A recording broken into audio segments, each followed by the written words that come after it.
नमस्ते दोस्तों, मैं doctor VS. Narayan, professor of cardiology, king George's medical university.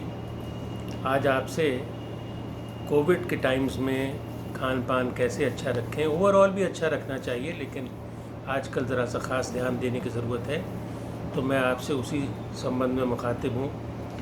और ये बहुत सारी बातें हैं जो हमारे विभाग में डाइटिशियन हैं, मृदुल विभा, उन्होंने ये सजेशन दिया था और मुझसे ये भी कहा था कि मैं आप सबसे इसको शेयर करूं, तो मैं शेयर करता हूं।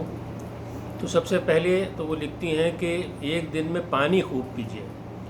हाइड्रेशन बहुत इम्पॉर्टेंट है। 8 से 10 गिलास यानी 2 लीटर के करीब पानी रोज़ पीना चाहिए। अनाज, दालें, फल, सब्जियां, साबुत फुल मील जिसको हम लोग कहते हैं, फुल ग्रेन मील, जिसमें फाइबर खूब होता है, वो खाना चाहिए।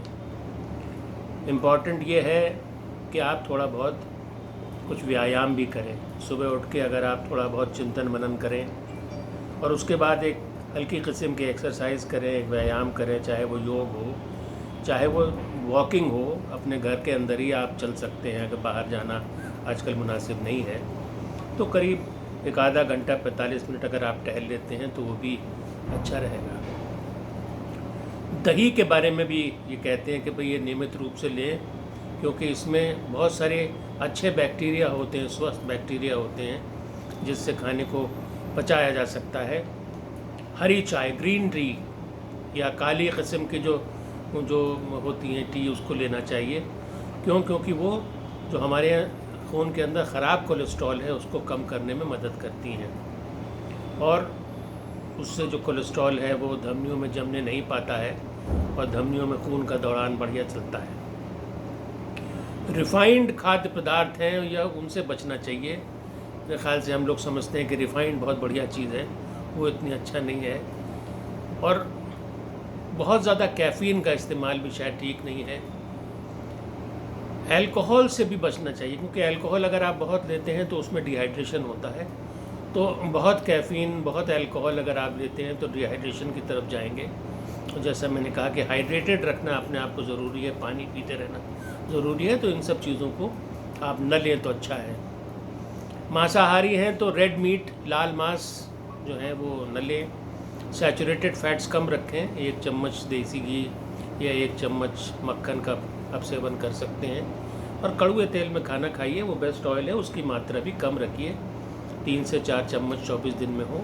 और बहुत सारी तली भुनी चीज़ें हैं या जो बेक्ड चीज़ें हैं जिसमें खूब वो जाता है, सैचुरेटेड फैट जाता है या हाइड्रोजनेटेड फैट्स जाते हैं, वो चीज़ें आपको नहीं खानी चाहिए, क्योंकि उससे नुकसान होने का चांस रहता है। प्रोटीन अच्छी मात्रा में लेनी चाहिए, जैसे दाल है, सोयाबीन के प्रोडक्ट्स हैं, टोफू प्रोटीन्स हैं, जो खूब फाइबर होता है, मिनरल्स होते हैं, और उसमें पॉली अनसैचुरेटेड फैट्स जो होता है उससे भी आपको दिल को बहुत फ़ायदा मिलता है।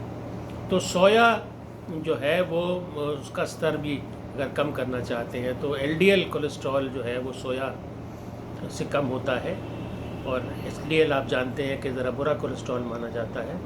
अच्छा कोलेस्ट्रॉल एचडीएल होता है, बुरा कोलेस्ट्रॉल एलडीएल होता है। तो जो सोया है वो मदद करता है कि आपका जो बुरा कोलेस्ट्रॉल यानी एलडीएल कोलेस्ट्रॉल है उसको कम किया जाए।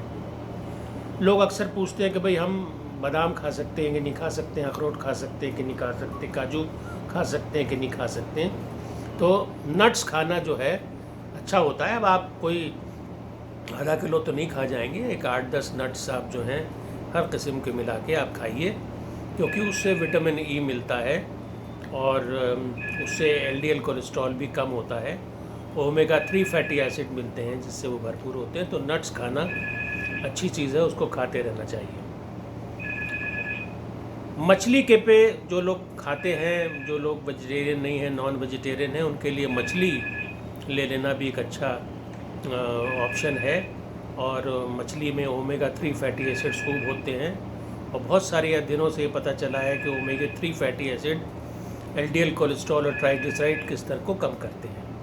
इसलिए जिनको दिल की बीमारी है और वो नॉन वेजिटेरियन है तो वो फ़िश खाएंगे तो उससे उनको फ़ायदा मिलने की उम्मीद है। तो फ़िश खा सकते हैं आप, हफ्ते में 2 या 3 बार फ़िश खाइए। स्ट्रेस है कि आप हरी सब्जियां खूब खाएं, और हरी सब्जियां जैसे ब्रोकली है, ब्रोकली बहुत अच्छी होती है, पालक है, और उसमें कैरोटेनॉइड्स होते हैं, भरपूर होते हैं, और इनसे जो है वो जो आपकी जो जो कोशिकाएं हैं बदन की, उनका ऑक्सीजनेशन होता रहता है। तो इसलिए हरी सब्जियां सबसे ज़्यादा इम्पॉर्टेंट हैं खाने में खाना, और ब्रोकली वगैरह जैसा कहा, पालक है, इसका सेवन करने से आपको दिल को फ़ायदा मिलेगा। विटामिन सी बहुत इम्पॉर्टेंट है आजकल के कोविड टाइम्स में, और उसमें स्वस्थ रहने के लिए भी आपको जैसे नींबू है, संतरा है, आंवला है, ये सब बड़े रिच हैं विटामिन सी में, और इनको थोड़ा सा इनका सेवन ज़रूरी है।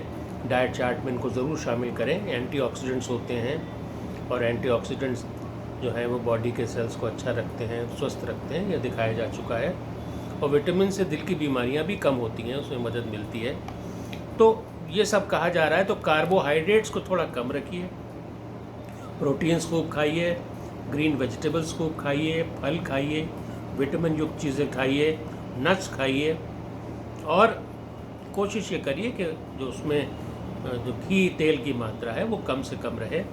तो इन सब चीज़ों को अगर आप करते रहेंगे, कंप्लीट फूड खाते रहेंगे, तो बहुत फ़ायदा होने की उम्मीद है। और जैसा कहा जा रहा है कि कोविड टाइम से इम्यूनिटी बूस्टर्स लीजिए, तो ये सारी चीज़ें जो मैंने आपको बताई हैं इम्यूनिटी बूस्टर्स भी हैं। साथ साथ में जो हम लोग के खाने में, हिंदुस्तानी खाने में मसाले बढ़ते हैं, हर किस्म का मसाला हम लोग डालते हैं, ये सब जो है इम्यूनिटी बूस्टर्स हैं। तो आप जो है तली भुनी चीज़ें न खाएं, लेकिन जितना भी आप इस्तेमाल करें, जितना भी ऑयल पकाने के लिए इस्तेमाल करें, उस खाने में आप खूब सारी स्पाइसेस का इस्तेमाल करें। स्पाइसेस आपको खाने को स्वादिष्ट भी बनाती हैं और आपके अंदर इम्यूनिटी भी बूस्ट करती हैं। तो मैं बड़ा शुक्रगुज़ार हूँ उनका, विभा जी का, कि उन्होंने मुझे ये पढ़ने के लिए दिया, और उन्होंने इसको बड़ी मेहनत से बनाया है। अगर आप लोग इससे कुछ फ़ायदा उठा सकेंगे तो मैं समझता हूँ कि आज का ये कहना मेरा स्वार्थ हो जाएगा। धन्यवाद, नमस्कार।